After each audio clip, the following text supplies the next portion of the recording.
તો બહુ માથું દુખે છે. શું વાત છે? માથાના દુખાવાને પણ માથું દુખવા લાગ્યું?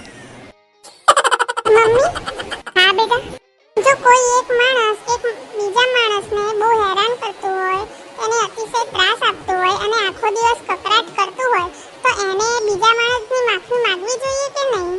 હા બેટા, માંગવી જોઈએ. તમે ક્યારે પપ્પાની માફી માંગશો? કોઈ દિવસ વિચાર્યું છે કે તમે કયા મોડે તમારા છોકરાઓને કહેશો કે મોબાઈલ મૂક અને વાંચવા બેસ? પતિદેવ અને દેવમાં શું ફરક?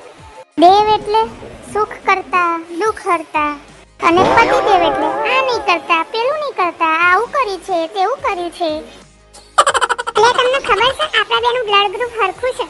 હા તો આટલા વખતથી પીધું છે તો. તારી જોડે સિરિયલો જોઈને મને એટલી તો ખબર પડી જ ગઈ છે. શું કે જેટલો મોટો ચાંદલો એટલી ખતરનાક સ્ત્રી. ભગવાનને રોજ પ્રાર્થના કરું કે જેવા સ્વભાવવાળું બૈરું મને મળ્યું છે ને એવા સ્વભાવવાળું આખા ગામને મળે.